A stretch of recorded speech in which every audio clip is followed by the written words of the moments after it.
Bien, pues muy buenos días tengan todos ustedes. Estamos el día de hoy en el marco de este foro virtual Tópicos de Teoría de la Historia como parte de las actividades del curso Teoría de la Historia de la Maestría en Educación Histórica en el marco también de su 10º aniversario y de estas actividades de esta sexta generación.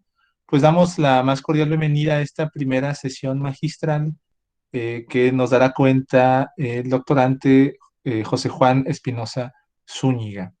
Esta actividad pues tiene como objetivo y propósito que, por un lado, pues el estudiantado tenga la posibilidad de dialogar con jóvenes investigadores muy cercanos a de entrada a sus edades generacionales y también muy cercano a esta nueva historiografía que se viene gestando en la última década, con el objetivo, pues, de que con base en esta cuestión teórica, pero también en este acercamiento material con los documentos, con las actividades, con la generación propia del conocimiento, pues exista en este sentido un encuentro, un diálogo, una reflexión respecto a las experiencias investigativas que ambos pueden tener, ¿no? O que ambos están teniendo como parte de este proceso, ¿no? Yo siempre lo he dicho, lo hemos sostenido a lo largo del curso, que pues por un lado está este proceso teórico, ¿no? Pero que en los procesos ya de construcción historiográfica y en los procesos de revisión material, oral, pues estos elementos evidentemente tienen sus diferentes asegúnes y que también pues no es lo mismo hacer historia como cuando lo postulaba Marc Bloch o cuando lo postulaba inclusive Luis González y González, que en este momento que nosotros estamos escribiendo historia o estamos trabajando historia, ¿no? Entonces, este es el objetivo de esta mesa y del cual pues yo sobre todo, insisto, hemos dialogado esto mucho a lo largo de este curso con los jóvenes, esta posibilidad de tener un diálogo más abierto, más cercano, más afable, pues, ¿no? Esta es la solicitud que le hago a los jóvenes después, pues, de la exposición de Juan José, para justamente, pues, ir valorando cómo se van dando estos procesos, pues, historiográficos. Y bueno, antes de darle la palabra a Juan Espinosa, quisiera leer una breve reseña curricular. Así, a pesar de que es muy joven, Juan, bueno, en el mundo académico bajo lo conocemos como Juanito, a pesar de que es muy joven, nuestro estimado Juanito, lo cierto es que ya tiene una enorme carrera historiográfica, recorrida yo creo que podemos decir casi un poco más de una década, ¿no? Que somos comparsas generacionales, pero vamos, él tiene una larga trayectoria, ¿no? Y bueno, José Juan Espinosa Zúñiga bueno, aunque no lo quiera decir aquí, es licenciado en Derecho, maestro en Historia por la Universidad Autónoma de Zacatecas, ambas, y actualmente es estudiante del doctorado en Humanidades con línea Historia de la Universidad Autónoma Metropolitana Unidad Iztapalapa, donde está desarrollando una investigación acerca de la magia amorosa realizada por hombres en la Nueva España durante el denominado periodo del racionalismo inquisitorial. Ha sido autor de varios libros. Su primer libro, su primer hijo fue La Dirección Federal de Seguridad y sus actividades de espionaje en la Universidad Autónoma de Zacatecas, 1977.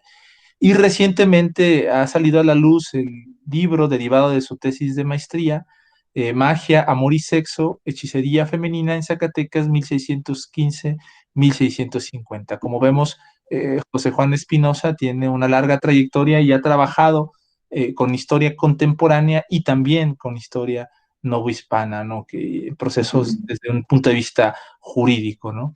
Es coautor también del Diccionario Biográfico Universitario Zacatecas, siglos XVIII-XXI, y también pues ha participado en numerosos libros colectivos con ensayos como Ay, qué bonito es volar a las 2 de la mañana, Aquelarres y transmutación en el enclave del nombre de Dios, Nueva Vizcaya, 1666-1679, y otro, como Las noticias vuelan, la toma de Zacatecas en la prensa de la Ciudad de México, 1914.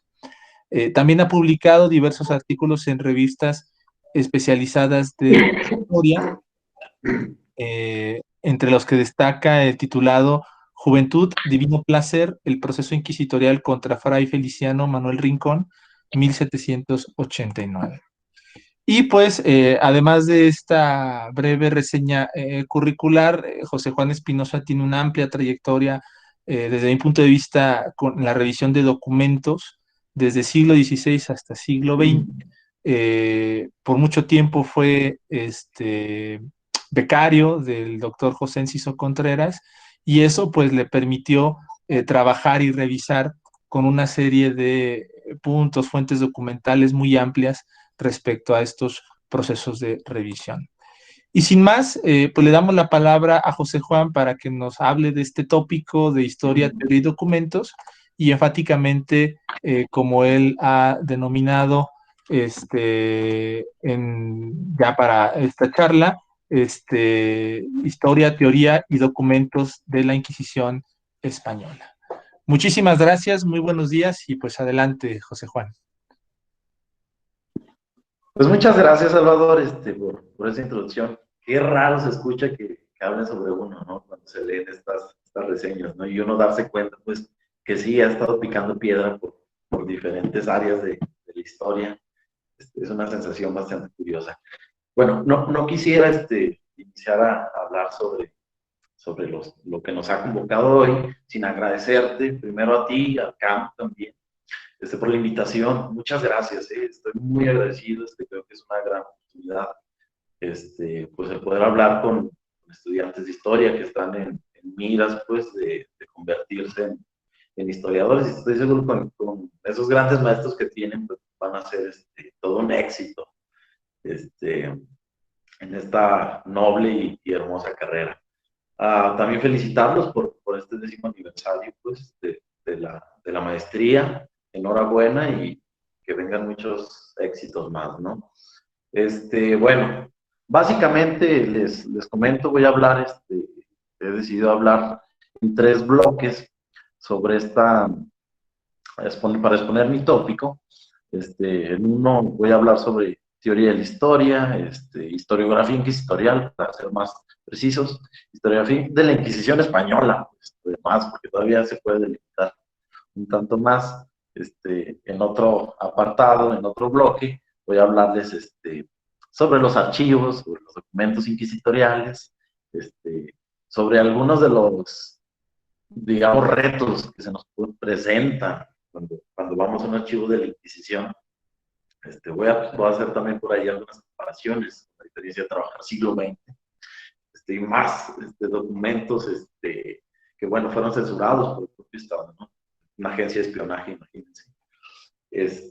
Y bueno, al final les voy a hablar sobre un proceso inquisitorial que he tenido la oportunidad de analizar, para tratar de reflexionar algunos de los puntos que en los otros bloques fui tocando, ¿no? Entonces, básicamente, en estos 3 bloques he dividido esta intervención. Pero a todo esto les voy a hacer un pequeño prólogo, un apartado introductorio para hablarles un poquito de la teoría de la historia, solo porque creo que hay algunos puntos que debemos de considerar, algunas reflexiones personales y que pues yo he ido adquiriendo en mis lecturas, ¿no? Sobre teoría de la historia. Por ahí Salvador inició mencionando algunos nombres, ¿no? Algunas figuras claves que nos han dejado libros magníficos, ¿no? Mark Bloch, por ejemplo, uno de los grandes íconos, paladines de la escuela de los anales, ¿no? En Francia, que junto con Lucien Febvre, pues, digamos, fueron un parteaguas en el análisis, pues, de la historia, de los documentos. Pero bueno, vamos a ir sobre eso. Miren, ayer leía un librito que se los voy a recomendar desde el inicio, un libro de Sonia Corcuera, se llama Voces y Silencios en la Historia. Se tienen que sumergir en ese libro. Es un libro monográfico, bastante didáctico, que está hecho para todos los públicos, sobre todo va enfocado a los estudiantes de historia, a los profesionales de historia, y nos da un panorama bastante amplio y muy bueno, pues sobre las corrientes historiográficas, ¿no? que ha habido a lo largo de la historia, viéndola como una disciplina, ¿no? En su conjunto. ella dice muy al principio que leemos porque queremos aprender, ¿verdad? Y que escribimos porque queremos comunicar, pero no siempre resulta tan sencillo, pues, hacerlo. Y ha habido muchas formas de hacer historia. Ahora sí que, como decía don Luis González y González, este, cada pueblo tiene su forma muy especial de matar pulgas. Entonces, se ha hecho historia de muchas maneras, de formas muy variadas. Ha habido encontronazos entre grandes figuras, ¿no?, de la historia. Y bueno, siempre resulta muy enriquecedor poder analizar cómo se ha hecho la historia. Entonces, primero definamos eso, ¿no? ¿Qué es la teoría de la historia? ¿De qué estamos hablando cuando nos referimos a ella? Bueno, yo les diría que estamos haciendo referencia a los distintos sistemas, modelos de interpretación, para analizar, para acercarnos a los hechos y a los acontecimientos históricos. Es decir, la historia como disciplina tiene historicidad. Ha habido muchas formas de hacer historia. Distintas corrientes historiográficas, distintas categorías dentro de estas corrientes, distintos conceptos. Vean ustedes que un historiador ateo, al hacer una historia de la iglesia, va a tener puntos de vista muy distintos seguramente que un historiador religioso. Ahorita estoy pensando, por ejemplo, en Marcelino Menéndez Pelayo, que es uno de los grandes historiadores, un erudito, en todo el sentido de la palabra. Solo junto a él yo comparo a Julio Caro Baroja como conocedor de la Inquisición y de la magia en España, a ese grado, pues, y era un historiador muy católico, un católico ultranza, pues, de cepa, de hueso colorado. Entonces, tenía siempre un posicionamiento ante la Inquisición de defensa, que otros historiadores, como Tuberville en Inglaterra, un historiador protestante, pues se le fue a la yugular, ¿no? Tuvieron varios encontronazos. Entonces, hay muchas formas de hacer historia. Entra por ahí también el posicionamiento que nosotros tenemos ante la vida, pues, y eso va definiendo nuestra producción. Al abrir un libro de historia, uno no solo se encuentra con datos, con hechos históricos, sino también con posicionamientos filosóficos de lo que significa la historia, ¿no? Y lo que significan los documentos para el autor. Entonces, es como primer punto, la historia, es como disciplina, tiene su propia historicidad, y esos especialistas que, bueno, parten de la teoría de la historia, que publican libros de teoría de la historia, artículos de teoría de la historia, pues siempre están discutiendo sobre esa historicidad. Otro punto que creo que es importante señalar es que las corrientes siempre están compartiéndose elementos unos a otros. Supongamos, desde el surgimiento del materialismo, el surgimiento del materialismo histórico, por decir algo, no significó, digamos, el fin del idealismo filosófico, ¿no?, que tenía el espíritu como el objeto principal, pues, uno de los objetos principales. Es decir, recordando las palabras de Herder, se hacía historia todavía hablando de Dios en la tierra, ¿no?, los pasos de Dios en la tierra. Fíjense que hace unos días regresé a un libro de Villaseñor y Sánchez, se llama Teatro Americano. Villaseñor y Sánchez era, digamos, el geógrafo de la Nueva España más ilustre en el siglo XVIII. Inicia este libro hablando de gigantes. Pues. Dice, en la Nueva España, en América, estaban esos gigantes que hablan en el Génesis, pues, de los que se habla en el Génesis, ¿no? Entonces, para ver ese impacto, pues, de cómo se hacía la historia, de todas las corrientes y pensamientos, pues, teológicos, incluso que estuvieron detrás pues sí, de lo que sabemos de nuestro pasado. Otro asunto que me gustaría, pues, señalar es esta idea de progreso en la historia. Se discute mucho, ¿no?, hoy en la actualidad, los objetivos, los fines, epistemológicamente, para dónde va esta disciplina. y bueno, desde el pasado, estoy refiriéndome desde la época moderna, inicios, donde la disciplina se empezó, digamos, a profesionalizar desde los benedictinos, pues, hasta el siglo XIX, que ya surge con los profesionales de la historia como tal, pues siempre se ha creído, pues, que la historia sirve para hacernos, ahí dependiendo de la posición de los autores, pues para hacernos mejores ciudadanos, para tener un mejor estado. Siempre hay una esperanza, pues, de que sirva para avanzar, para progresar. El materialismo histórico, pues, está lleno, en su espíritu, pues, está lleno de estas ideas. Desde luego que hay ciertos historiadores que han tenido otros posicionamientos, Schopenhauer, Nietzsche, bueno, en fin. Otra cosa que quería señalarles es sobre los principios que algunas escuelas corrientes del pasado pues han pervivido hasta hoy. Es decir, ha habido muchas teorías de la historia también, y todas nos han compartido algo y nos han legado algo. Estoy pensando ahora, por ejemplo, así de supetón en el positivismo, y en uno de sus grandes pues, historiadores, que es Leopold von Ranke, ¿no? Alemán, bueno, nos dejó por ahí su gran historia de los papas, ¿no? Este libro enorme, en el que el método representa algo tan importante, ¿no?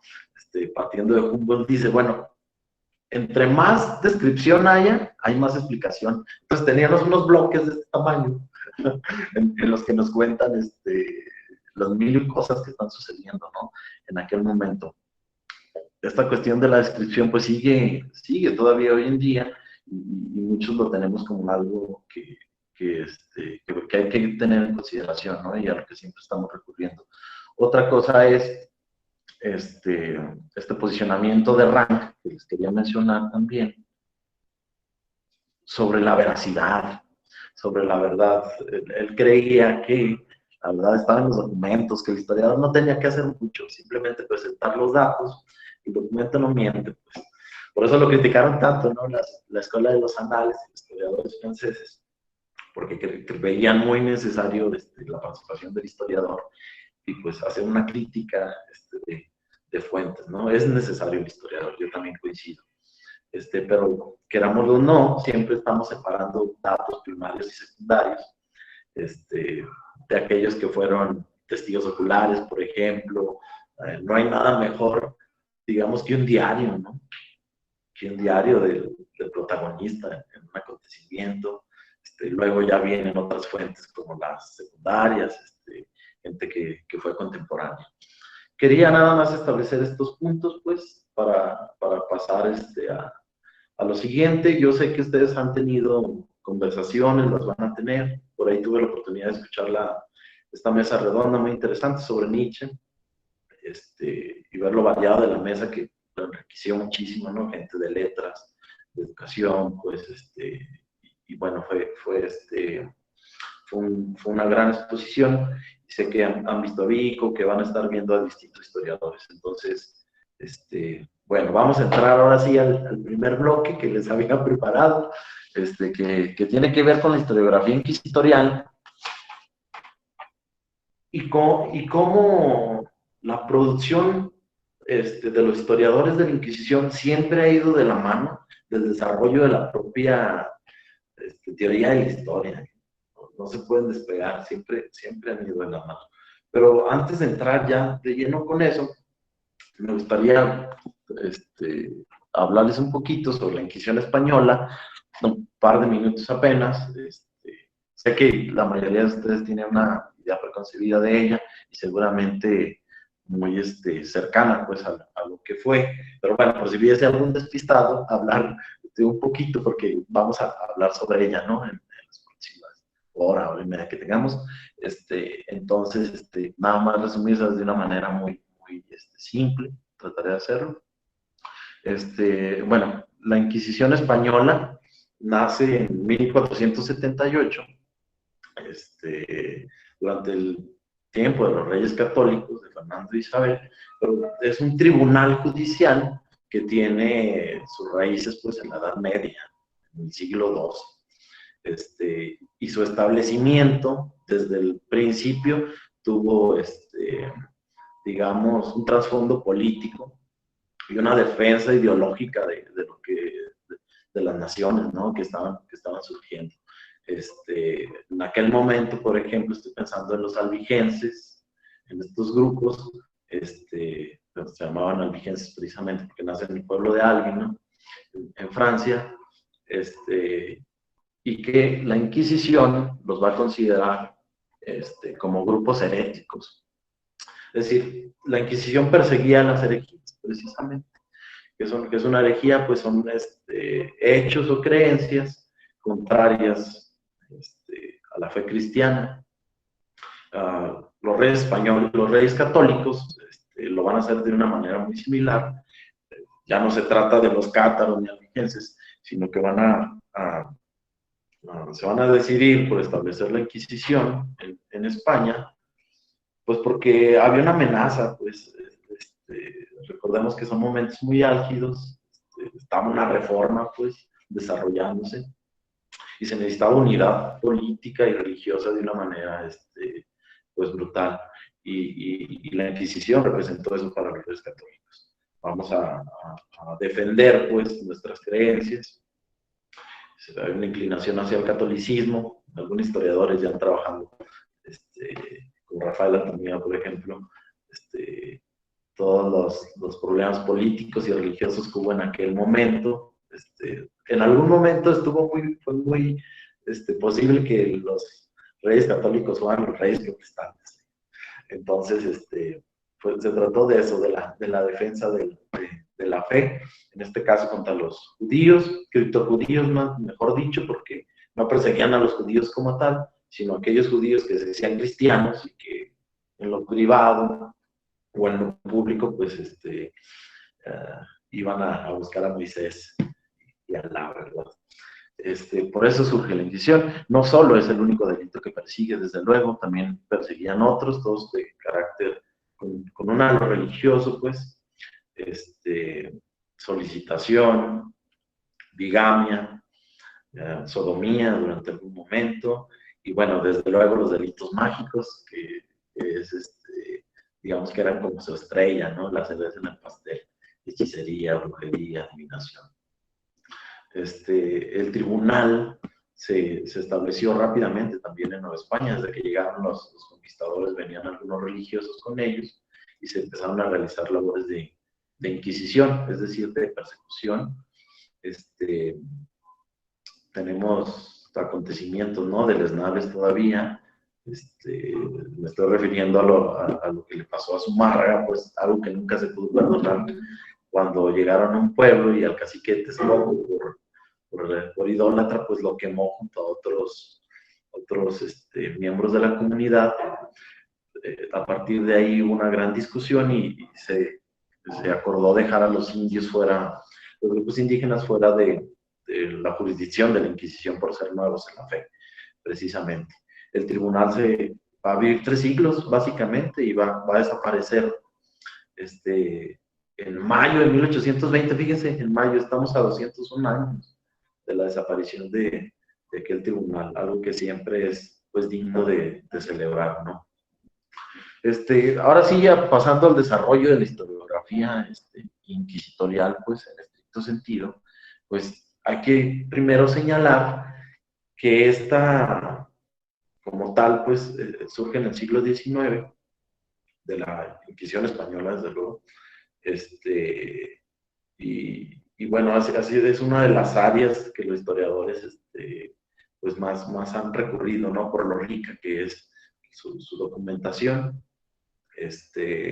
A principios del siglo XIX, la forma en la que se abordaba la Inquisición, pues los historiadores que se acercaban a ella, pues la hacían como se estaba realizando la historia en lo general en aquel momento. Que estamos hablando de una historia política, una historia institucional, una historia que tiene pues como objetivo ver la organización de la institución, sus miembros más prominentes. Tenemos ahí varios libros de Torquemada, por ejemplo, de Zumárraga, de Pedro Moya de Contreras, en fin, de distintos inquisidores, y también de la relación que tenían los distintos virreyes, las audiencias y los reyes con este tribunal, ¿no? Y también los papas, desde luego. Tenemos una historia entonces muy política, basada en las instituciones, una historia de efemérides, yo considero. Si vemos los primeros textos, tanto en España, estoy pensando en la obra de Juan Antonio Llorente, ¿no? Que era un inquisidor, por cierto, de la Inquisición, declinó y hace una gran obra, ¿no? Una magna obra. Pues es una historia muy de efemérides. Él sobre todo lo hace en la cuestión procesal y jurídica. Pero en México, don Lucas Alamán, Iscal Balseta, Vicente Riva Palacio, Manuel Berganzo, todos estos historiadores del siglo XIX siempre van a hacer referencia a la Inquisición, a esos grandes acontecimientos, que la llegada de un nuevo inquisidor, algún auto de fe que por ser pues muy público, tuvo mucho impacto sobre la sociedad no hispana, las relaciones entre las distintas figuras políticas, en fin, es una historia de efeméride, y esto va a continuar hasta bien entrar al siglo XX, va a continuar casi hasta mediados del siglo XX, cuando la historia en lo general se ve sacudida, pues, sobre todo por la historia de los anales. En Francia,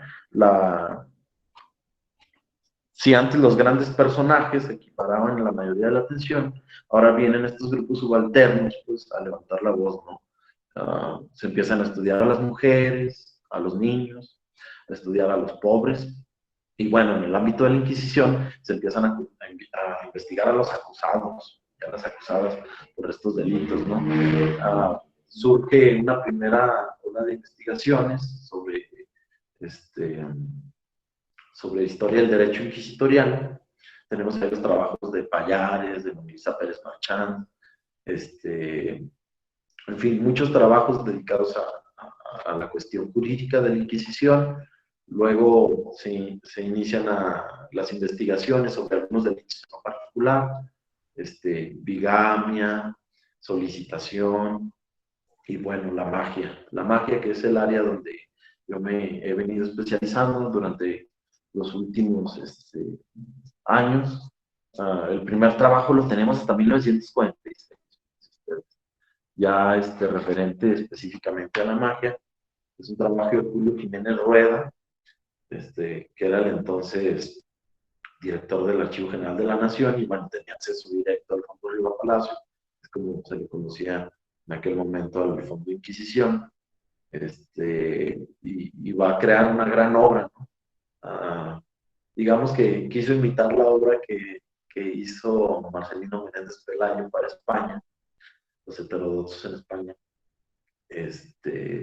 y él hace su propia obra y sobre todo va enfocada pues, a los delitos mágicos, a ver la hechicería, a ver la brujería. Si nos fijamos en el uso conceptual que él hizo, vemos que no hay tanto una discusión sobre las categorías, sobre los conceptos.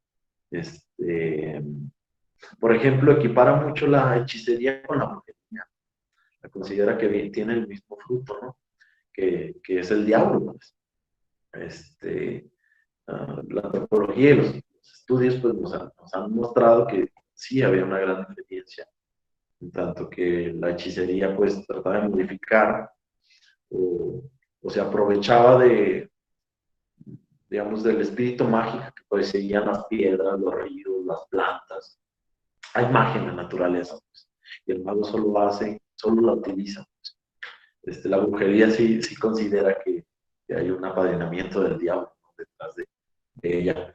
Yo supongo que son las lecturas las que estaba excediendo don Julio Jiménez Rueda para considerar la brujería y la hechicería como la misma, como ambas motivadas por el diablo.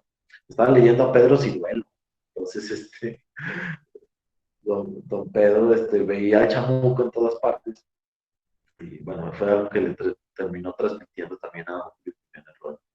Um, el desarrollo, fíjense que aquí hay algo muy interesante con la cuestión de la brujería. Es un tema que se desarrolla de una manera, digamos, seria y muy virulenta a mediados del siglo XX. Algunos historiadores se han preguntado por qué no, han buscado explicaciones, por qué. Eso, la brujería era un tema clásico entre los antropólogos, entre los historiadores desde el siglo XIX, desde los trabajos de James Fraser y de Malinowski, de este grupo de etnógrafos, ¿no? Que se iban a las comunidades en África, en América, a ver las prácticas mágicas, ¿no? Marcel Mauss, pensando también.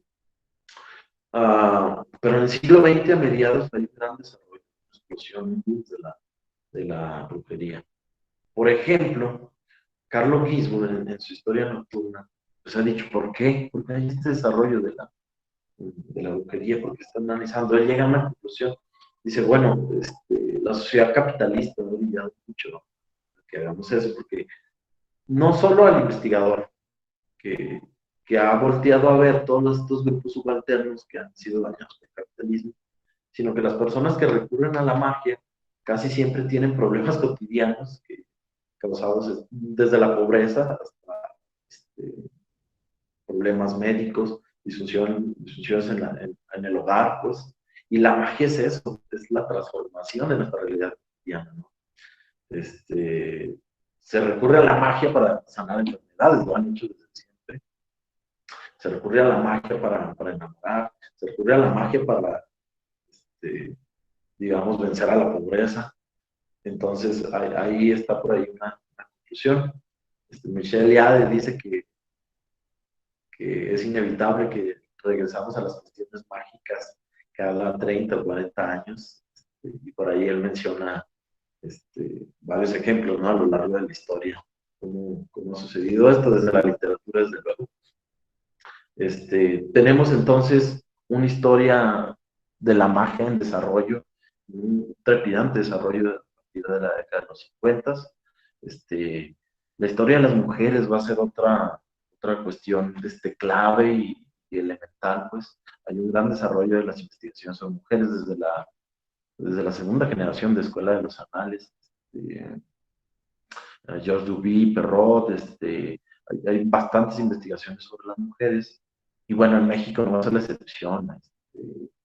Vienen los trabajos de Solange Alberro, de Noemí Quesada, en fin, de una gran cantidad de historiadoras, y historiadores también, que ponen su énfasis en las mujeres. Nada difícil, porque la magia siempre se presentó, pues, como una actividad de mujeres. Recordemos lo que decía Michelet, ¿no? En su libro de La Sociedad. En la historia de la magia, las mujeres no, nos dice él. Y bueno, eso se termina reflejando en los documentos. Hay una gran cantidad de documentos en los que la mujer es la protagonista, sobre todo en la cuestión de la magia. Y bueno, como les decía, el desarrollo de la historiografía inquisitorial siempre ha ido de la mano el desarrollo de las propias teorías historiográficas en boga. Ahora, por ejemplo, vemos que está trabajando desde hace algunas décadas, pues la historia cultural, el giro lingüístico, la Inquisición tampoco ha quedado al margen de esto. Por ahí hay muchas investigaciones que analizan, recurriendo muchísimo a la lingüística, las denuncias. Se han dado cuenta, por ejemplo, se han investigado todo el peso que tenía, digamos, el comisario, quien era el que recibía las primeras denuncias, cómo escribía la denuncia, y no ha pasado desapercibido, pues, esa parte. Un consejo, fíjense que, como decía Salvador al principio, tuve la oportunidad de trabajar muchísimos años con doctores pues Enciso es mi mentor en muchos sentidos. Este, y alguna vez, mientras yo estudiaba en la maestría en historia, me emocioné mucho con el estructuralismo. Entonces, quise adaptarlo de una manera bastante mala, pues dicho sea de paso, de investigación a estas lecturas que estaba realizando. Y bueno, fue un rotundo fracaso. Me metió mis coscorrones, parecidos los tenía. Y me dijo, ¿no? Aquella vez, el documento te va diciendo qué metodología vas a utilizar, este, lo cual tiene la mayor lógica, ¿no? Si uno se quiere hacer historia económica, digamos, de la Inquisición, recordemos que también funcionaba como un banco, una especie de banco en el periodo novohispano, pues no se va a acercar uno a los procesos judiciales, ¿no?, que estaba realizando. Va a tener otra metodología, hay que tener otras herramientas, el historiador tiene que tener otras herramientas para utilizar este tipo de documentos. Entonces, el documento nos va guiando, ¿no? Muchas de las veces nos estamos quebrando la cabeza por preparar una metodología antes de conocer los documentos y creo que debería de ser al revés. Y bueno, vamos a iniciar con este segundo bloque, que les quiero hablar sobre el archivo inquisitorial, precisamente. Uh, Fíjense que hay una alegoría muy bonita respecto a los textos. Uh, es una palabra latina, pues, que significa tejer, ¿no? ¿Y qué no son los textos, sino esa tela de dónde cortar, pues, a la que el historiador recurre, que va con manos expertas a luego a tejer, ¿no?, a fabricar este conocimiento que se quiere comunicar. La Inquisición tiene un vasto archivo enorme para la Inquisición española.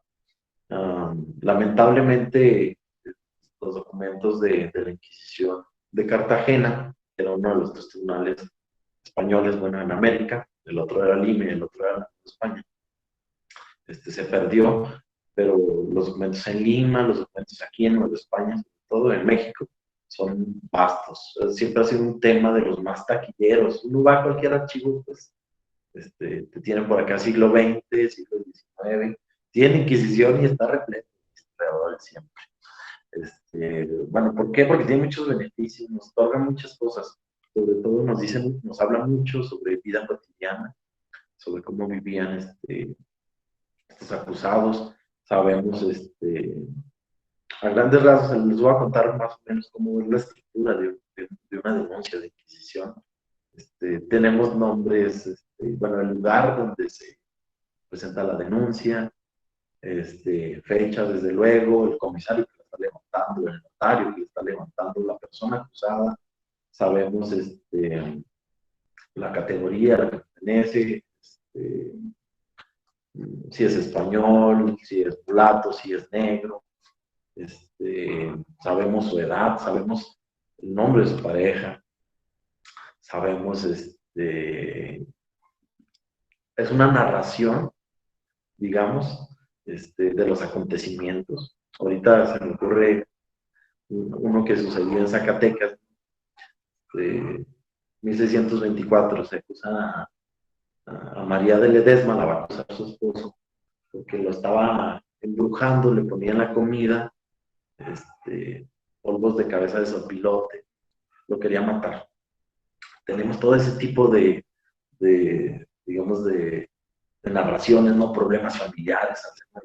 Ayer estaba trabajando un proceso contra una mujer, es en 1614 en Celaya. Se va a autodenunciar ella, la comisaria, y dice, bueno, es que empecé a hechizar a mi esposo porque es un ocioso, no hace nada, no tenemos que comer, no tenemos nada. Entonces nos enteramos de esas cosas, ¿no?, de la vida cotidiana, y para lo que servía la magia. Nos percatamos de aspectos económicos. También acabo de terminar de analizar un proceso. Este es 1614, pero este se presenta en Durango. Se trata de unos vaqueros, literalmente, pues se dedicaban a eso, arrear ganado, a criarlo, a llevarlo para aquí, para allá. Son de Celaya, se van a Durango, y allá uno de ellos era un malísimo vaquero, malísimo. Entonces era importantísimo, en aquel momento tenía un ingreso. Y les dicen que en una cueva encuentra un demonio y que si va a buscarlo, y lo llama señor y hace un pacto con él, pues va a tener cualquier cosa. Y él va a la cueva, se mete en una cueva allá en Guadiana, pues, lo que es Durango hoy, y se encuentra bueno, él lo dice, fíjese, lo dice el comisario, bajo juramento, señala que encuentra un hombre negro, 2 metros, sentado en una silla dorada, con el que hace un pacto, a cambio de su alma, a cambio de que le enseñara a ser buen torero, a conquistar mujeres. Eso tiene unas implicaciones enormes, ¿no? Detrás de lo, digamos, anecdótico. Hay muchos análisis que se pueden hacer desde los deseos, pues, del hombre. Era un mozo, era un joven, quiere tener trabajo, quiere hacer una vida también, una vida manejable, estaba viajando siempre. Entonces, siempre estos documentos de Inquisición nos traen muchísimo, tienen una riqueza pues enorme, hay procesos políticos, ¿no?, detrás, hay muchas manifestaciones de poder tremendas, ¿no?, todo lo que hay detrás de un edicto de fe, primero, la lectura de un edicto de fe, la congregación reunida en la iglesia, escuchando lo que está prohibiendo con su pena excomunión. Y luego el auto de fe, ¿no? Toda esta ceremonia pública de terror, como decía Francisco Peña, en la que imagínense que quemen a su vecino. Es una cosa tremenda, ¿no? Todas estas manifestaciones de poder, el virrey, la audiencia, todo muy organizado, pues es algo en verdad que ha llamado el interés de los historiadores de una manera tremenda. Ahora, hay distintas dificultades que uno se encuentra al estudiar estos documentos, algunas de carácter técnico y otras de carácter teórico. El primero, por ejemplo, es la paleografía, ¿no? Uh, como no tenemos, casi siempre son, la mayoría de los documentos son denuncias, pues, es un gran acervo judicial, y la mayoría son en provincia. Recordemos que la Inquisición tenía distintos distritos. O sea, tenías a veces una Inquisición en Zacatecas, pero a veces tenías uno en un pueblo allá, pinchurriento, olvidado de Dios, y ahí tenías un inquisidor que escribía que la dificultad para conseguir el papel, y a veces lo escribían con los pies, la verdad. Y muchos historiadores me han dicho, no, es que yo no me meto a la colonia, no solo con la Inquisición, sino con otros temas no hispanos, porque le saco a la paleografía. Y bueno, uno ve de repente la procesal encadenada y dice, sí, pues, sí da miedo, pero pues hay que hacerlo, ¿no? De todas maneras. Uno de los problemas técnicos con estos documentos específicos de la Inquisición es la permanente voz de los comisarios, ¿no?, de los documentos. La mayoría de los denunciantes, o que se van a autodenunciar ante un comisario, el comisario, digamos que es una especie de ministerio público. Estoy haciendo por ahí una analogía, desde luego. Creo que tiene algo de validez, no existían los ministerios públicos en aquel momento, pero ibas ante él, denunciabas a alguien, te denunciabas, y él hacía un pequeño juicio sumario, mandaba la información a Ciudad de México. Acá los inquisidores resolvían si se iba a llevar el proceso. Pero la mayoría de las personas que se van a autodenunciar no saben ni leer ni escribir. Entonces, lo redactaba siempre el comisario con su notario, ¿no? Y siempre vemos una unificación de criterios. Los historiadores también han discutido bastante eso, ¿no? Algunos historiadores como Gisborne nos dicen, bueno, es que hay que confiar en que eran expeditas, ¿no?, las denuncias. Bueno, siempre hay una, digamos, es complicado separar la voz del denunciante de todo este aparato ideológico que está dentro del comisario. Suelen tomar denuncias y llevarlas hacia un mismo punto, ¿no? Por eso son tan interesantes esos procesos que parece que salen de lo común, ¿no? Dicen los antropólogos que esos son los que hay que estudiar. Entonces, siempre está en esa complicación, la permanente voz de los comisarios, de los inquisidores. Es la verdad de los inquisidores en muchos sentidos, ¿no? Yo creo que no podemos ser como esos positivistas del siglo XIX, que debemos de tomar los documentos, me refiero a Rank y a Comte sobre todo, como absolutamente verdaderos, ¿no? O sea, lo que en verdad pasó está en el documento, y ahí déjalo, no lo muevas, él solo se defiende. El documento no es cierto. Tiene que entrar el historiador, pues hacer una crítica, ¿no? Piensa, aquí les quería, lo tengo aquí señalado en esta especie de guía que hice, sobre este aspecto, porque una vez uno se topa los documentos y a veces quiere uno dar con el hilo negro y son bastante interesantes si uno lo quiere presentar así, pero hay que llevarla con bastante cuidado. Hace unos años se celebró aquí en Zacatecas un congreso, reunió a muchos historiadores de la Revolución y yo hice un pequeño artículo, una pequeña ponencia que después hizo artículo. Se llama Las noticias vuelan y básicamente me puse a revisar los periódicos de la Ciudad de México durante la toma de Zacatecas, ¿no? ¿Qué estaban diciendo acá? Entonces, si uno se quedara nada más con el periódico, si fuera él, pues uno se quedaría a veces con una idea, pues, errónea, ¿no? Hay que comparar con otras noticias. Acá, por ejemplo, decían que Zacatecas estaba totalmente en paz, ¿no? Que no sucedía nada. Cuando Felipe Ángeles y Villa, Plater, todos les acababan de dar un certero golpe pues, a los fondos federales. Entonces, uh, pues siempre hay que llevar la crítica a los documentos que estamos viendo. Me pasó igual con la investigación que hice sobre la Dirección Federal de Seguridad, que, bueno, es esta agencia de espionaje en México que trabajó entre 1946 y 1985 y que básicamente es la CIA, ¿no?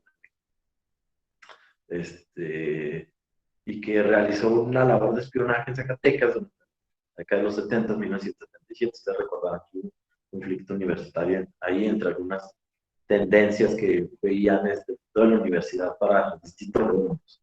Entonces mandan espías, la Dirección de Seguridad, a ver aquel conflicto. Entonces, yo a veces me encontraba con algunos documentos, pues, que habían estado clasificados, ¿sí? Se acaban de clasificar. Y decía, bueno, esto es una maravilla. Decía nombres, a qué le disparó a tal cual, hizo no sé qué. Y uno cae un poquito en la tentación, ¿no? De describirlo así. Me puse a hacer en algunas entrevistas, ahí tenía la fortuna de que los protagonistas, la mayoría de los protagonistas, todavía permanecían y permanecen vivos. Y uno es como empieza a darse cuenta, ¿no? De que hay intenciones por parte a veces del que está haciendo el documento, en este caso del espía, ¿no? Él tenía que, digamos, informar a una superioridad, la cual iba dentro de toda una línea que se le había marcado, a veces, digamos, haciendo que el documento sonara escandaloso, sonara violento y a veces apaciguando las aguas. Entonces, esa es una de las grandes, este, digamos, virtudes que tiene que tener un historiador, la crítica de fuentes. Es algo central, ¿no? Preguntarnos de dónde vienen los documentos, qué institución las está haciendo, el historial, por ejemplo, de dónde viene. Hay intereses ocultos detrás de ella. Uh, y sobre todo en este tipo de documentos, ¿no? Que son institucionales. Uh, Les digo yo, analizando la Dirección de la Seguridad, ahora estudiando la Inquisición, pues son instituciones del Estado, sobre los cuales hay que tener pues bastante cuidado, ¿no? Otra cosa es que tenemos que hacer un trabajo filológico de los textos también. Fíjense que hace unos años estudié un proceso de la Inquisición, este, que se desarrolló en 1789. Se acusó de solicitación, es decir, se acusa a un sacerdote, solo se podía acusar a un sacerdote, de solicitación, de solicitar favores sexuales a las personas que estaban confesando. Era antes, durante o después de la confesión. Se ha discutido mucho cuánto tiempo. Algunos dicen, no, que 10 minutos, otros media hora. Bueno, hay toda una discusión. Se acusa a este religioso, era de una orden, de la orden de San Antonio Abad, Fray Feliciano Manuel Rincón se llamaba. Se le acusa, se toma preso, se lleva a cárceles secretas, y quienes lo acusan son estudiantes, estudiantes a los que él confesaba y a los con los que él jugaba un juego, para la redundancia, el juego del estudio. Y en uno de los episodios que narran estos estudiantes dicen, bueno, nos íbamos a unos baños de vapor que había al sur de la Ciudad de México. Había sequias y había temazcales y había muchas de esas cosas. Y dicen, estábamos juntos bañándonos en el placer. Así aparece.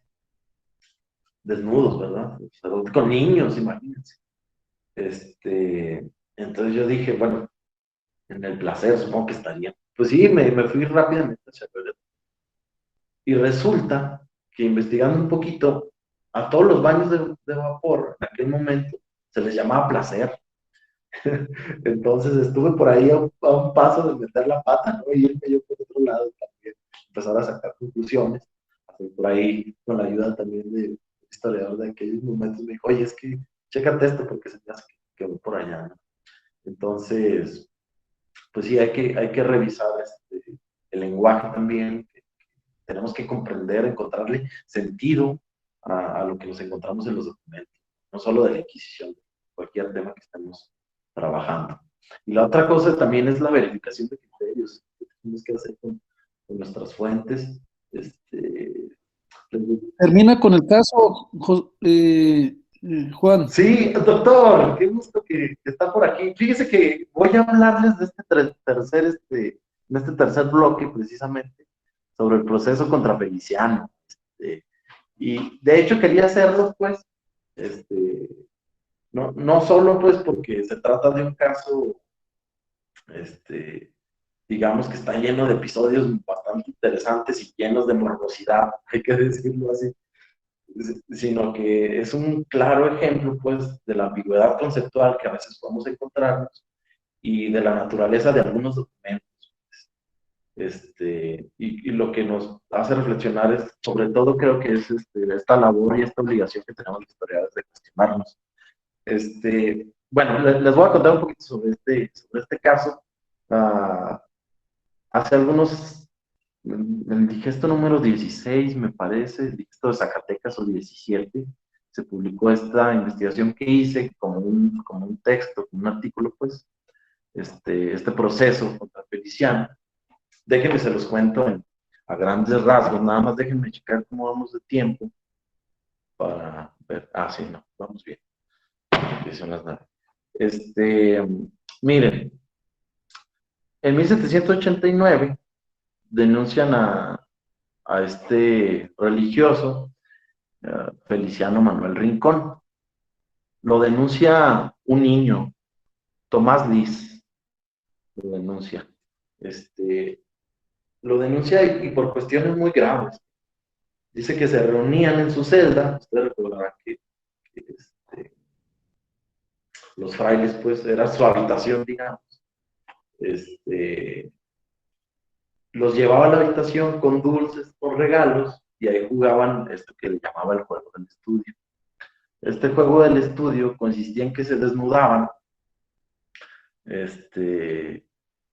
Era un juego del estudio distorsionado, hay que decirlo así, porque el juego del estudio original consistía en que uno le preguntaba a otro, digamos, dime tal salmo. Y el otro lo respondía, y si no lo hacía, lo azotaban. Era algo bastante común, una manera de aprender en aquellos momentos. Pero este padre, lo religioso lo distorsionó mucho. Los llevaba ahí a su celda, se desnudaban, y si fallaban con alguna pregunta, pues empezaban a azotar sus partes pudendas, ¿no? Como aparece en el expediente. La cuestión no paraba ahí, sino que este religioso, mientras se azotaban, pues, decía el oficio divino. El oficio divino eran ciertas oraciones que se tenían que decir a cierta hora del día, en la mañana, en la tarde, en la noche, de madrugada incluso. Entonces la Inquisición lo termina denunciando por mala doctrina. Es bastante raro, ¿verdad? Porque no, es que al final voy a eso que no se le denuncia por sodomía. Viene esta primera denuncia y vienen muchísimas más. El alguacil lo toma preso, lo lleva a cárceles secretas, los comisarios siguen investigando y dicen, bueno, esto se salió de control. Si seguimos investigando vamos a llegar a más de 200 denuncias, porque la mayoría de los niños vienen a denunciar. No se trata de un tipo, fíjense, es un tipo de, no tengo ahorita los años exactos que tenga, pero tiene alrededor de 70 años. Es un tipo ya mayor, pues, que finge locura. Sus hermanos religiosos también lo respaldan y dicen, bueno, es que es un muchacho muchachado que no sabe distinguir, pues, no sabía que estaba mal todo esto que estaba haciendo. Está claro que lo hace para librarse de ello. Su educación es con los jesuitas, pues, desde ahí, ¿no?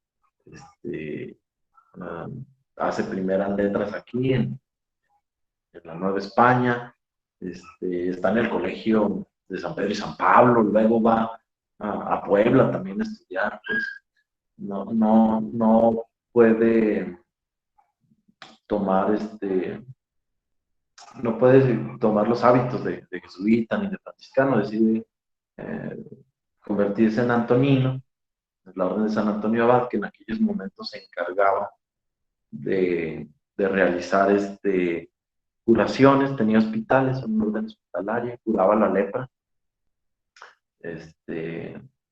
Y bueno, el tipo se dedica, era una orden que no tenía que estar enclaustrada, pues puede viajar de distintos lugares, está pidiendo limosna, vive de limosna, viaja sobre todo hacia el sur de la Nueva España, está en Oaxaca, en Puebla, en Guatemala incluso, y está recreando el juego del estudio, una práctica que él pues aprendió de niño, según él mismo lo narra durante las audiencias ya ante los inquisidores, y la realiza ya muchísimo, incluso con otros religiosos.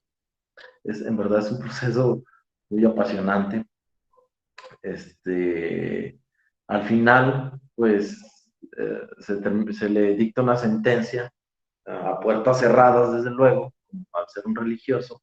Eso sí, se reúnen, digamos, todos los líderes religiosos de la Nueva España más importantes, todos los miembros de su orden, fíjese usted la vergüenza que debe haber pasado. Está el encargado de catedral, arzobispos, bueno, están los inquisidores, en fin, están todos los directores de las escuelas, San Ildefonso, en fin, están todos estos religiosos y se dicta pues su sentencia. Se le, se le, se le designa pues estar enclaustrado, haciendo ejercicios de oración, y se le destierra también de la Nueva España y de las Cortes de Madrid. Lo más seguro es que haya ido a Italia, como lo hacían muchos religiosos en aquel momento. Ya no sabemos más de él, ¿no? Pero les quería comentar de este proceso por la ambigüedad conceptual que hay en él. A él se le denuncia de mala doctrina, como les dije. ¿Qué era esto de mala doctrina? Bueno, se le acusa porque mientras el juego del estudio que hacían, él estaba diciendo el oficio divino. Dice la Inquisición, bueno, eso es mala doctrina. Pero no se le acusa por sodomía. Y aquí es a lo que quería llegar. Ah, hay muchas discusiones en aquel momento y todavía entre los historiadores sobre qué es la sodomía. Para algunos, esta tiene que, solo se consuma cuando hay penetración por vía anal. Incluso algunos dicen que tiene que ser entre varones. Y otros dicen, otros teólogos de aquel momento, no, aunque haya eyaculación fuera del vaso natural, es decir, de la vagina fértil, aparte de tu esposa, ya está consumada la sodomía. Entonces, hay por ahí hay algunos problemas pues, que tienen que ver con la cuestión conceptual y que sirvieron para que este religioso pues se librara de una pena mucho más grande. Ah, también ahí está otra cosa que ver, pues, es el ocultamiento de evidencia, ¿no?, que hay por parte de la Inquisición. Se trata de un miembro de la Iglesia, y quieran o no, la Inquisición era parte de la Iglesia.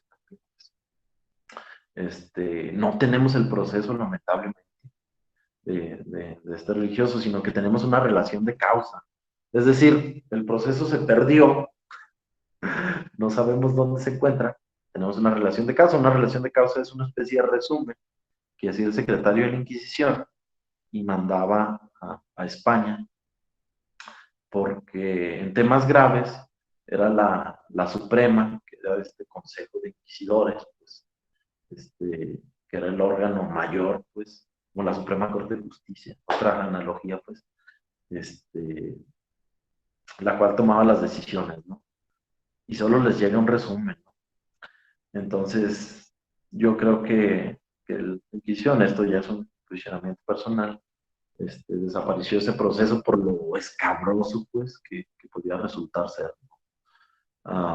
Ese es un ejemplo, pues, solo de toda esta exigencia que tenemos los historiadores a la hora de presentarnos ante los documentos.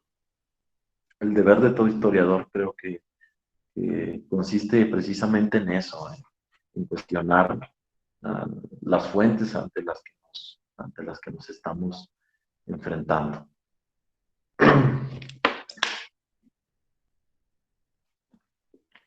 Y bueno, básicamente esta es la presentación que yo les había presentado, había preparado para ustedes.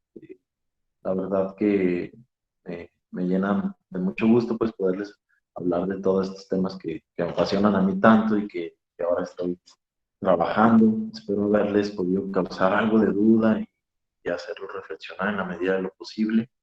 No sé si Salvador considera pertinente que pasemos una ronda de preguntas o si hay algunas dudas. No sé, yo podría hablar un poquito más sobre el tema, sobre todo porque veo que nos queda algo de tiempo. Este, o si por ahí terminamos esta mañanera, mi propia mañanera. Muchísimas gracias, Juan. Y sí, la idea es tener aquí un diálogo entre estudiantes contigo, así que, y bueno, orientar hacia preguntas, comentarios, experiencias, pues, ¿no? O situaciones, o inclusive dudas de procesos, dado que los chicos presentan su primer anteproyecto la próxima semana, ya en un seminario formal, así que la idea es eso. Entonces, pues chicos, si tienen preguntas, comentarios, eh, acá lo podemos hacer abriendo nuestro audio sin problema alguno.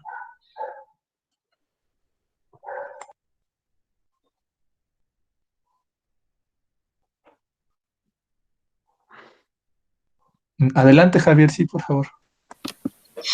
Sí, gracias. Bueno, muchas gracias por la participación. Muy interesante, sin duda. Ahorita que escuchaba pues, sí, las explicaciones de los casos que ha usted abordado, me surge la pregunta, ¿cómo poder mantenerse objetivo, ¿no? Ante toda todo ese chismarajo, coloquialmente así diciéndolo, ¿cómo mantener la actitud objetiva para poder hacer un análisis que realmente pueda manifestar el proceso, ¿no?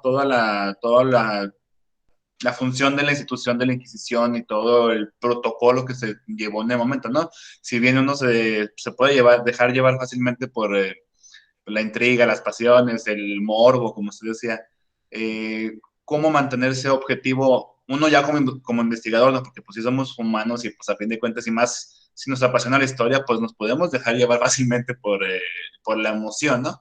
Entonces, de qué manera se puede uno, pues, no salirse, pues, del camino de la objetividad? Gracias. Pues, muchísimas gracias por esa pregunta. Híjole, siempre resulta, pues, difícil de contestar, ¿no? Y fácil también, a la vez.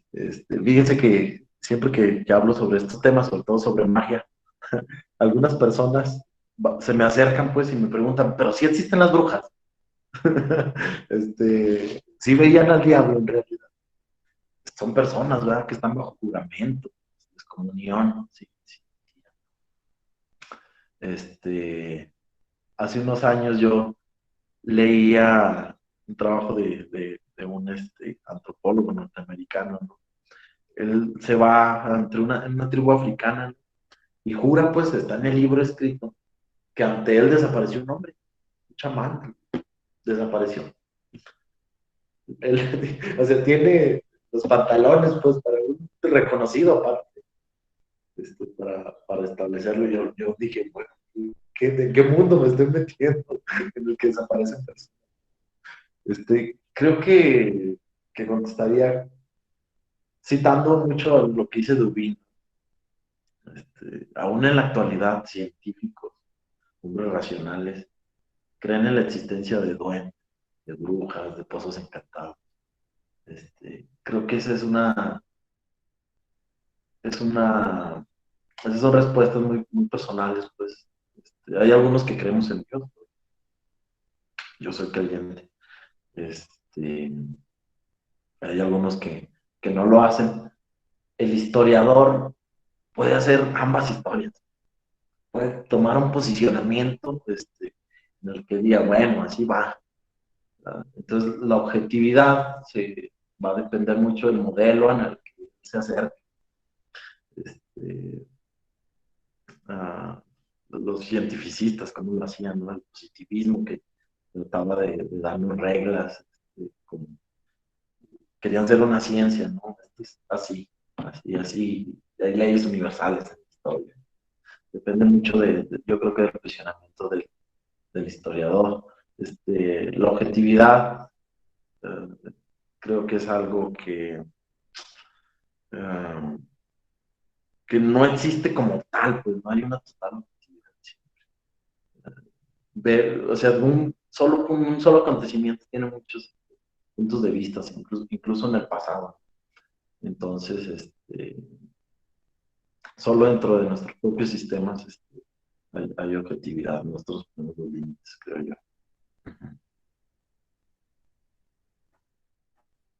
Muy bien, gracias. Por allí vi que Nara abrió el audio, iba a comentar algo, y luego Miroslava y posteriormente Ernesto. Sí. Adelante, Nara, por favor. Buenos días, profe. Me llamó mucho la atención sus investigaciones y de hecho mi pregunta es referente a qué camino recorrió o qué fue lo que lo motivó a la elección de este tipo de temas, porque no son como, bueno, están diferentes, por así decirlo. No sé cómo plantear la pregunta, pero en sí es, ¿qué lo motivó a la elección de esos temas? Fíjense que, bueno, si se pusieron un poquito de atención, desde la pequeña reseña ahí de mi currículum, pues sí se ve que son temas de pronto muy variados, ¿verdad? Siglo XX, estudiar una agencia de espionaje, después estudiar magia, inquisición. Parece que no tienen mucha, digamos, conexión. Voy a ser muy sincero, totalmente. A veces los historiadores hacemos lo que podemos, ¿eh? Recuerdo, yo estudié Derecho, estaba realizando mi tesis de licenciatura y estaba practicando desde hace unos semestres con el doctor Enciso. Y para mí la cuestión de la ciencia, la magia, siempre había representado un tema importante para mí. Sería mucho por mis lecturas. Fíjense cómo tiene un impacto tan grande lo que leemos. Yo, fascinado con los textos, por ejemplo, de Julio Verne. Quería estudiar el Instituto de Ciencias. Y el doctor Enciso me dijo, mira, tengo por ahí un expediente, por ahí un par de hojas de una agencia de espionaje que estaba realizando labores aquí en Zacatecas. Si tú no le entras, yo le voy a entrar. Entonces, me motivó él para estudiar en aquel momento de atención de seguridad. Y bueno, él siempre estuvo ahí guiándome y presentándome a los protagonistas de aquel conflicto que hoy son grandes universitarios, ¿no? Que está en la política, etc. Y el tema de Inquisición también tiene mucho que ver con mis creencias religiosas. Yo soy creyente, les decía hace rato, fíjense cómo es importante eso, lo que nos define en la vida. Soy cristiano, y siempre me han preguntado cómo es que estos cristianos católicos, protestantes también, teniendo esta fe, pues teniendo la Biblia, digamos, el libro principal, el libro de libros, podían quemar a otras personas. Esa fue siempre para mí una gran duda, ¿no? ¿Cómo llegar a ese extremo, pues? De reunirse aparte y quemar a una persona. Todavía sigo respondiendo. Hay muchísimo conocimiento y muchas normas, mucha doctrina detrás de eso.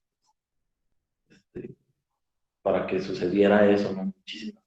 Pues, sigo conociendo eso y es lo que me orilló también en mucho sentido. Es decir, a veces nosotros elegimos los temas, pero ellos se medida, se hace de una manera automática. Ustedes van a sentir pasión por algunas también de las cosas que las motivan día a día, pues van a terminar acercándose a ellas. Ahorita estoy pensando, por ejemplo, en la doctora María, toda esa pasión que siente sobre el federalismo, ¿no? Que se logra transmitir. En fin, creo que va por ahí la respuesta. Muchas gracias, Nara. Seguía a Miroslava, después Ernesto y luego también Dani. Entonces, adelante, Miroslava. Y luego Sí, Ángel, gracias. perdón. Luego Ángel. Bueno, pues muchas gracias por su plática. Mi pregunta es, ¿cómo realizó su proceso historiográfico? Porque nos comenta que utiliza, pues, la paleografía, obviamente, parte de la filología, pero que otras herramientas metodológicas utiliza para desarrollar sus investigaciones.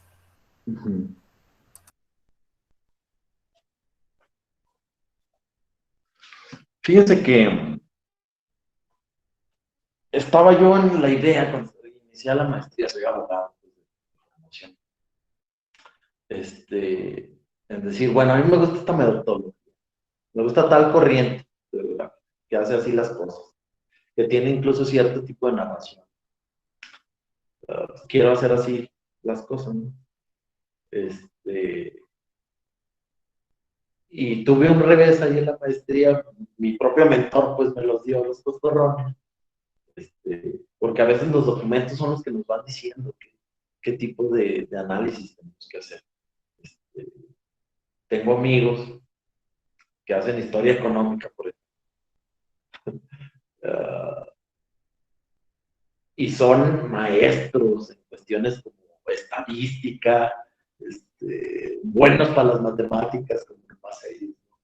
Es decir, los documentos nos van exigiendo según su propia naturaleza. yo creo que lo mejor que podemos hacer es leer cómo se han estado historiando este tipo de procesos, ¿no? Y uno va tomando decisiones. Ahorita estoy pensando en el mayor libro de Inquisición hecho en México, que es el libro de Solange Alberro, Inquisición y Sociedad en México, 1571-1700. Es el clásico de clásicos, 1988 salió el texto. Ella fue discípula de Brodel, de Fernando Brodel, francés, de la Escuela de los Anales. Y maneja muchísimo estas cuestiones de la larga y la corta duración. Pero también vean el periodo, ¿no? Pues que analiza.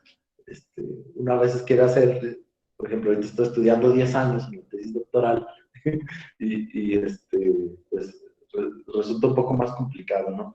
Aunque se puede rastrear, ¿no? Digamos, algunas ideas, algunos procesos que son muy largos. Por ejemplo, en la mayoría de mis procesos estoy viendo que hay cuestiones medievales, pues, que están dentro de ellos. Y pues yo creo que depende de eso, pues, de las lecturas a las que nos vamos acercando y es un ejercicio que se hace solamente escribiendo. Es escribir y reescribir y volver a escribir, borrar y escribir otra vez. Y es muy importante a quienes estamos leyendo. También han sido de un gran impacto para mí, por ejemplo, los trabajos que tienen que ver con la microhistoria, sobre todo porque se trata de personas que no tienen grandes puestos políticos, no pertenecen a grandes familias, es gente que no sabe leer ni escribir, como les decía, gente pobre, pues, y es muy difícil rastrear datos sobre ellos. Muy, muy difícil. A veces solo tienes el documento de la Inquisición que te habla de que existió tal persona, pero si no hubiera ese documento, ni te hubieras dado cuenta. Bueno, puede ser que en algún registro parroquial te hubieras dado cuenta. Pero este tipo de documentos, estoy pensando en los textos, por ejemplo, de Natalia Seman Davis, tiene que leer El regreso de Martín Guerrero, por ejemplo, que te va diciendo, bueno, tienes pocos datos sobre él, pero menciona algún tema importante en este documento, a través de lo que está alrededor de este acontecimiento, puedes explicar muchas cosas. Hace poquito, cuando mi tesis de doctorado, también estuve analizando un proceso, solo una hoja me encontré, es una autodenuncia en la Inquisición. Es un tipo que se denuncia en Veracruz ante el comisario, es un tipo de Sevilla, es un marinero, se denuncia ante el comisario, él llega y le dice, mire, me vengo a denunciar porque me gustaba una mujer y yo acudí a un demonio que se llama el Diablo Cojuelo. Está pensando en Luis Vélez de Guevara, yo creo, y en su novela, el Diablo Cojuelo. Acudí y le recé, pues hice ciertas oraciones, una mujer me dio tales conjuros en Sevilla y yo los dije, me denuncio, yo vengo en la flotilla de tal persona. Bueno, que me ponga, yo tenía nada más esos datos. No se siguió el proceso ni nada, desde luego, el tipo se fue seguramente de la cruz. De hecho, sí fue rápido. Yo con esos pocos datos pude ir hilando, buscar en archivos, por ejemplo, me metí a Pares, que es este portal de archivos españoles que está en línea, ¿no? Y me encontré que el tipo acaba en una cárcel, allá lo agarran los holandeses, que había pique en aquellos momentos por controlar las aguas, lo agarran y termina en una cárcel, ¿no? Y el tipo está pidiendo, por favor, rescátenme, ellos quieren que hagamos un cambalache de unos prisioneros que ustedes tienen de España, holandeses, por mí, por favor hagan el cambio. Al final no se sabe si hacen el cambio. Pero pude analizar muchas cosas, pues a través de esos pequeños datos, que conjurar al Diablo Cojuelo también no es nada, no es de a gratis, pues, porque en aquel momento es un personaje, pues, dentro de la literatura popular que tiene un gran impacto. Siempre pensamos en la novela de Luis Vélez de Guevara, pero eso viene desde la Edad Media, ¿eh? Y dicen algunos historiadores que incluso ya se ve al diablo cojuelo desde Egipto bueno, hay toda una discusión ahí al respecto.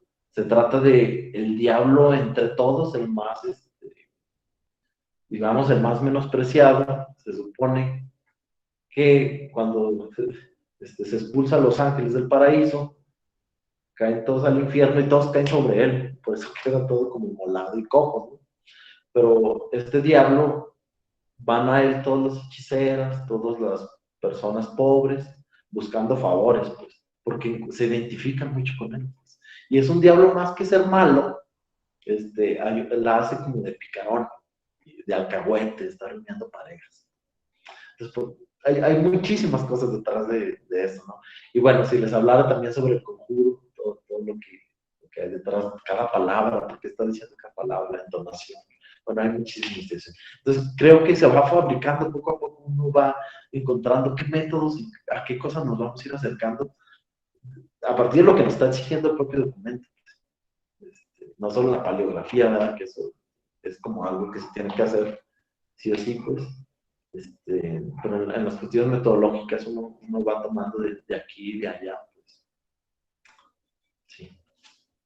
Muchas gracias. Ernesto, por favor.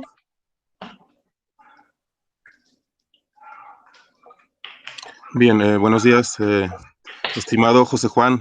Nos volvemos a encontrar con el gusto de saludarte. Qué gusto.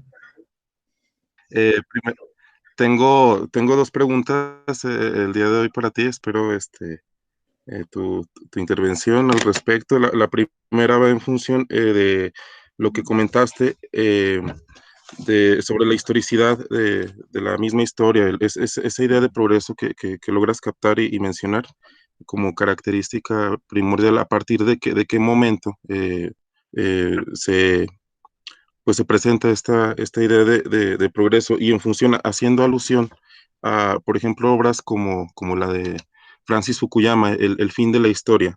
Y bueno, la respuesta que tiene Perry Anderson con su obra Los fines de la historia.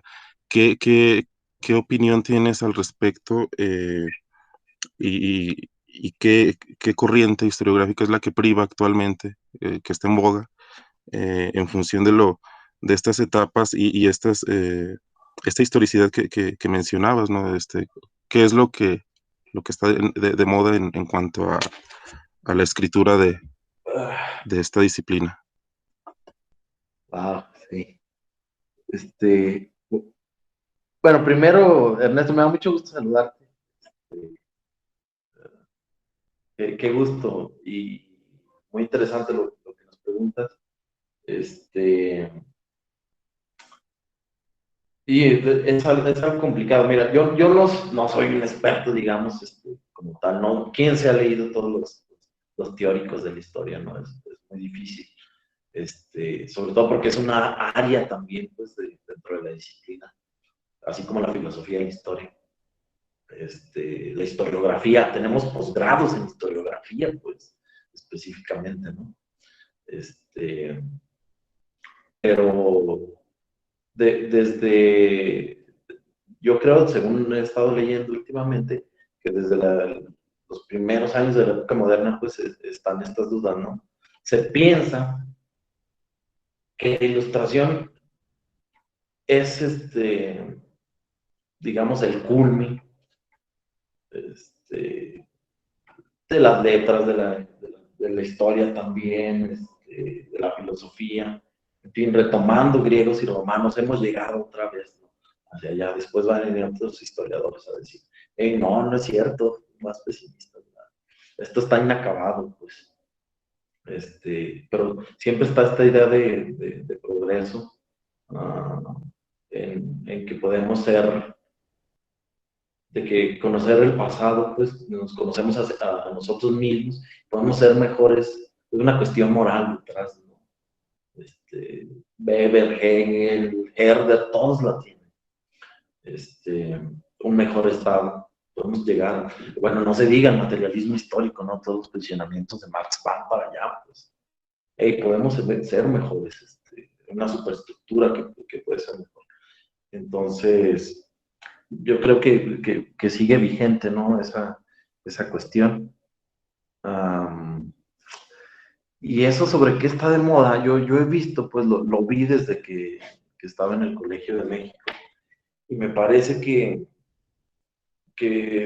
va mucho enfocado a la historia cultural, desde luego ha tenido unas décadas de gran producción, pero también esta historia mundial, fíjate,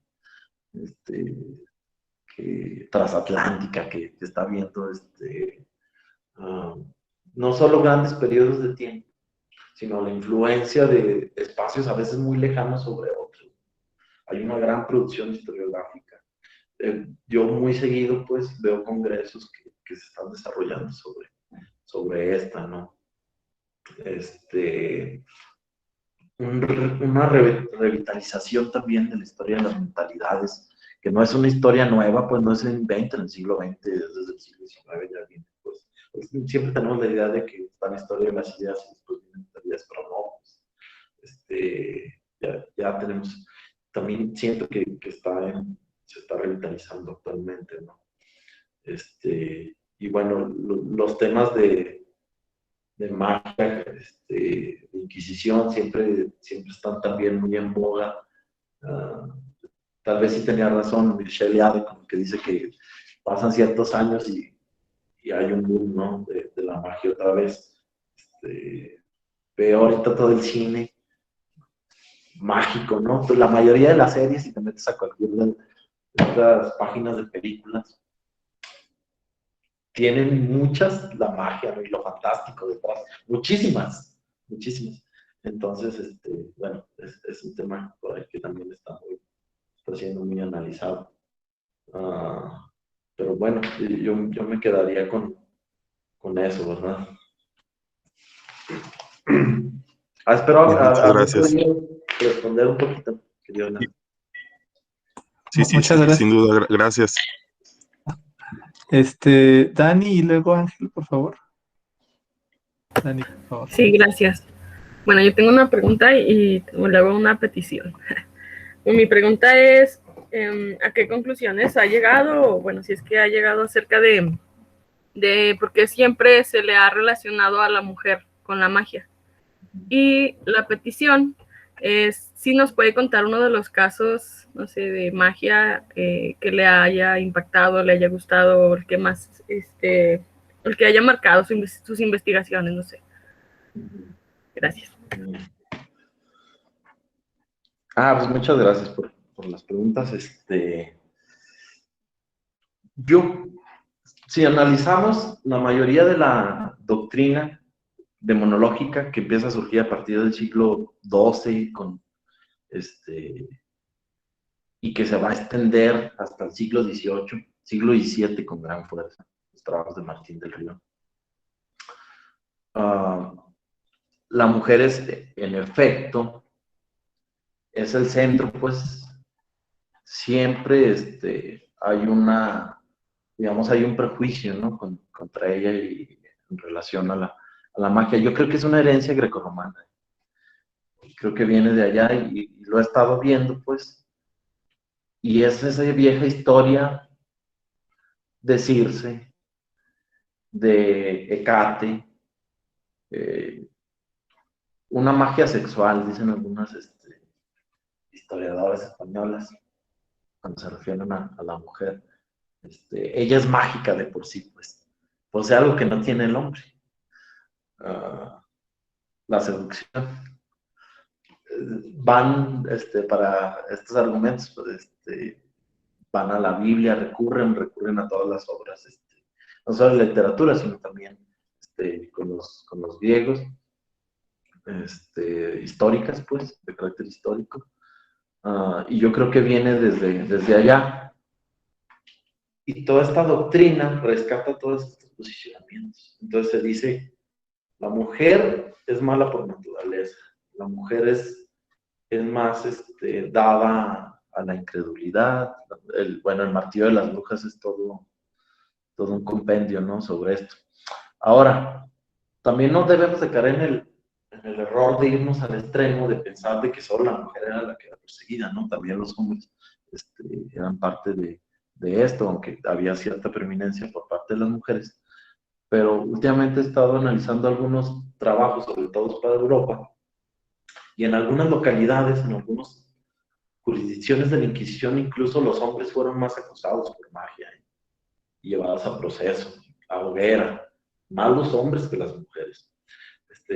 Pero a veces hay algunas corrientes historiográficas, por ejemplo, durante 70s, 80s, una corriente feminista muy fuerte dentro de la historia, que decía, no, la mayoría se quemaron a millones de mujeres. Se han visto los casos y no, apenas al 10%. No se puede hablar de millones. Entonces, pues sí hay que tomarlo con pistas y hay que seguir analizando los procesos, ¿no? Haciendo análisis de territorios muy en específico. Y sobre los procesos en particular, pues es muy extraño porque cada vez que reviso uno nuevo, pues me sorprendo, pues. En Zacatecas, mi tesis sobre maestría, que va sobre magia amorosa, realizada por mujeres. Bueno, aquí está el libro, todavía no lo publicamos, todavía no se presenta, pero aquí está. Se va a presentar próximamente. Pues hay una gran cantidad de procesos que me sorprendió.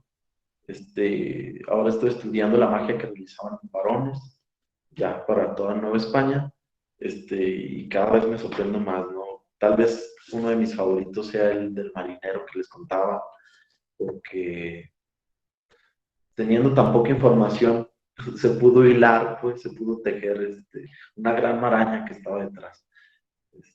No les terminé de contar todo, pero creo que es un gran proceso, un proceso ejemplar. Y bueno, siempre estamos descubriendo cosas nuevas. Muchas gracias. Ángel, por favor, ¿tenías una pregunta? Sí, doctor, muchas gracias. Bueno, primero agradecer la interesante charla que nos acaba de dar y segundo, pedirle si nos pudiera ampliar un poquito más sobre cómo es este proceso creativo de la escritura, ¿no? Que nos pudiera comentar algunas recomendaciones sobre cómo escribir la historia. Gracias. Fíjense que creo que la única manera, pues, de convertirte en buen historiador es animándote, pues, dando los primeros pasos. Recuerdo mucho cuando llegué a la biblioteca del doctor Enciso, y un día, bueno, lo primero que empecé a hacer fue a catalogar documentos que tenía por ahí olvidados, y ayudarlo ahí con su biblioteca, pero un día llega y me dice, escribe un artículo sobre abogados zacatecanos en el siglo XIX. Y yo, ¡ala! Entonces de pronto te ves ante la hoja en blanco y te da miedo. Bueno, ¿cómo inicio? ¿Cómo inicio? ¿Cómo debo de iniciar? Entonces uno recurre a su memoria, a lo que ha leído, ¿no? Entonces, digo, bueno, así vámonos. Y se persina uno y inicia pues a escribir. Creo que esto de la escritura de la historia tiene que ver muchísimo, en mayor parte, con nuestras lecturas. Y no solo tenemos que estar leyendo historia, ¿no? Sino también literatura. Eso nos acaba condenando muchas veces también. Porque, por ejemplo, a mí se me ha acusado en distintas universidades de que tiendo mucho a que mi prosa, pues, sea muy cercana a la literatura. Desde luego no dejando fuera la ficción, pues, pero me suelen decir eso, ¿no? Es que esto parece como un cuento, ¿no? Muchas veces. Pero tiene que ver mucho con mis lecturas. Uno de mis escritores favoritos, pues, es Robert Darnton. Entonces, vean ustedes, por ejemplo, su gran matanza de gatos, ¿no? Y es difícil no querer imitar. Entonces, o el doctor Enciso también, que se presta mucho para eso, ¿no? Lo que sí les puedo decir que no hay una sola forma de escribir historia. Ustedes tienen la oportunidad cuando están blanco y tiene un documento real, frente a su documento de Word, pues si tiene un documento que te está contando algo, tienen la oportunidad de hacerlo, de transmitir ese conocimiento de la manera que quieran. Sí, es una invitación a no ser tan cuadrados, ¿verdad? Yo diría que se animen y se trata de eso, de escribir y que te vayan corrigiendo, de saber aprovechar a los profesores que tenemos, seguir las recomendaciones, pues también para ir puliendo nuestra escritura. Pero sí, no dejar de leer, no solo historias, sino literatura. Es la gran consejo. Muy bien, tenemos tiempo para 2 preguntas más. Karen levantó por allí la mano, así que por favor, Karen. Bueno, pues, ¿cómo decirlo, verdad?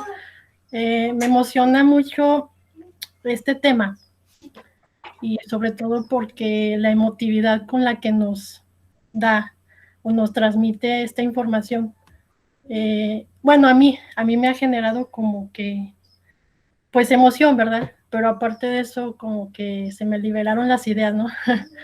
Y bueno, solo para comentar algo y para hacer una pregunta como muy al aire, pero yo leí un libro, bueno, me falta un poquillo terminarlo, pero se llama Psicomagia, de Alejandro Jodorowsky, y pues me pareció muy interesante, pero porque él no narra, o sea, no narra una serie de hechos, sino que es una entrevista sobre cómo él entiende la magia y sobre cómo él la activa en su ser, ¿no?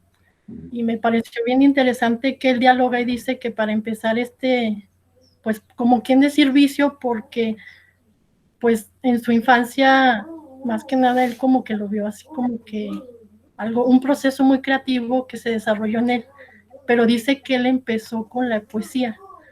Y eso se me hace muy interesante y a mí me gustaría que nos abordara, pues, ese esquema, ¿no? O sea, ¿qué piensa usted, bueno, considerando que es su tema principal, por qué la poesía nos brinda ese camino psicomágico, terapéutico? ¿Por qué nos da, verdad? Y ¿por qué no? Y bueno, sería todo. Okay.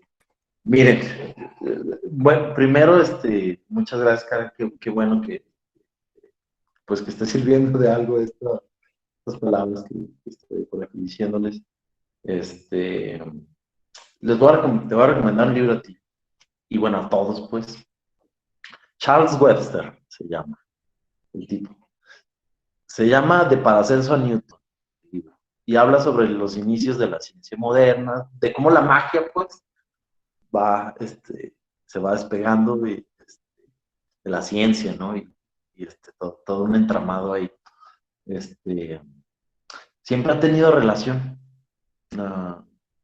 Vemos Newton, los grandes intelectuales, pues, todavía siglo XVI, XVII, están recurriendo a la Biblia, están recurriendo a obras de literatura antigua, en todas partes ven conocimiento y creen que hay un lenguaje secreto, pues. No solo en la Biblia, pues en la literatura, que está Dios mismo revelándose. Porque la magia es eso, ¿no? Es sobrenatural, pues. Siempre, la magia siempre hace eso. Entonces, yo creo que no es el único, pues, este libro, Psicomagia, pues, que lo ve así, pues, en la literatura, en muchos escritos de la antigüedad, pues, los traen siempre a colación y los toman, les dan siempre la importancia de que hay algo oculto en ella. Citan mucho, por ejemplo, a Cantar de los Cantares, ¿no? Sobre todo Cantar de los Cantares. Algunos de estos alquimistas todavía. Es muy interesante, la verdad. Y bueno, también supongo que tiene que ver las experiencias personales que tenemos con lo sobrenatural. Todos creamos en ello, ¿no?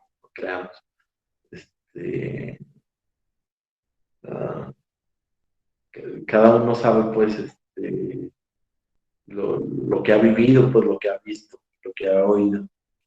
Entonces, cada autor, aparte de lo académico, pues, del mundo estrictamente académico, que estudian la magia, los documentos y esto, la magia atrae muchas personas, pues, que se dicen magos, incluso. Entonces, todo eso es muy, muy interesante. Por ejemplo, la magia que es en el siglo XIX también. Todos estos saltimbanquis que podían levitar, o sea, la magia hay una historia de la magia también muy rica, ¿no? Y ha sido muchas cosas. Pero bueno. Ese libro, consíguelo por ahí, es buenísimo. Es de estos libros de brevarios, lo consigues. Es fácil, yo creo. Lo acabo de encontrar. Te va a servir mucho todavía. Pues muy bien, no sé si alguien más. Bueno, aprovechando, nada más, yo quise hacer una última pregunta, Juan. Bueno, aunque ya lo hemos dicho ahora, tú eres licenciado en Derecho, nadie es perfecto, ¿ah? Pero y luego historiador. Y justamente uno de los temas que hemos estado revisando en este curso es el concepto de verdad, de verdad histórica, y revisamos brevemente el concepto de verdad legal o verdad jurídica, ¿no? Que eso sobre todo desde la disciplina del derecho, como bien sabes, pues se trabaja, es el pan de cada día del abogado, ¿no? Y del juez sobre todo, ¿no? En las diferentes instancias. Entonces, sobre ello yo quiero preguntarte, con base en estos procesos inquisitoriales, que no son más que procesos jurídicos, ¿cómo es que has trabajado de manera implícita o explícita estos dos conceptos, ¿no? De verdad jurídica y verdad histórica, ¿no? ¿Cómo es que se entrelazan o estas visiones, el punto de partida, ¿no? Sí. Pues genial, Chavita, que estén discutiendo eso. La verdad es que sí me lo he topado bastante seguido. Y hay que decirlo es así, ¿eh? Incluso dentro de la verdad legal, que parece que todo es así. Esto siempre es una herencia romana. Pues, el casuismo. Siempre hay casuismo. Y ¿qué es el casuismo? Pues es estas decisiones de alguien que tiene la autoridad, pues, que recurre a antiguos procesos para resolver procesos actuales, oye, antecedentes. A veces no está en un código distinto, que allá se juzgó de tal manera, otra cosa. Este casuismo estaba muy presente en el derecho inquisitorial, sobre todo porque recordemos que, miren, jurídicamente la Inquisición está muy reglamentada en la cuestión procesal, mucho. Solo se le puede arrestar de tal manera, se le va a llevar a tal lugar, hay tantas audiencias ordinarias, hay tales, todo eso estaba muy establecido, porque nace como una rama, pues, del derecho, el derecho civil, que ya estaba muy desarrollado, ¿no? Pero en lo que se refiere al derecho sustantivo, es decir, a la definición de las normas, ahí había no estaba tan claro como hoy decimos, comete el delito de homicidio el que priva de la vida. Así está el código penal. Bueno, allá decían brujería. Y entraban los autores a discutirlo. Muchos. Y no coincidían a veces. Decían, por ejemplo, en el canon episcopal, que es uno de los cuerpos jurídicos más importantes de la iglesia, decían, no, es que no existe la brujería como tal, son imaginaciones que el diablo les pone, pero andan volando las mujeres, están dormidas en su cama y el diablo les está manipulando. Entonces, y después vienen otros cuerpos jurídicos que dicen, hasta el Papa dice, no, si andan volando en verdad, si andan allá afuera, y el que diga que no, estás comulgando. Entonces, siempre había también muchísimas diferencias, pues, y en un juicio, los juicios inquisitoriales, para ser exactos, los inquisidores, que eran estos jueces pues, del tribunal, siempre se apoyaban en dos cuerpos. Había un cuerpo de abogados y había un cuerpo de teólogos, a los que les iban a realizar consultas y calificadores. Los consultores les decían, eran expertos en derecho civil y canónico. Bueno, ¿esto cómo lo ven? ¿Qué es? No, sí es herejía, no es herejía. Daban sus explicaciones basadas en la teología. Pero también iban con los abogados. ¿Ustedes qué consideran? Y ellos ya tomaban sus decisiones a partir de todo. Entonces, lo que era verdad muchas veces para uno, algún calificador decía, por ejemplo, con Feliciano, este tipo que estaba con los niños, algunos dijeron, no, es que no es hereje, es sospechoso de herejía. Y otros, no, es hereje consumado. No se ponían de acuerdo entre ellos. Entonces, pues, esta verdad siempre tiene yo creo que tiene sus asegúnes, también jurídicamente, incluso. Sí. Pues muy bien, pues muchísimas gracias, la verdad, muchísimas gracias por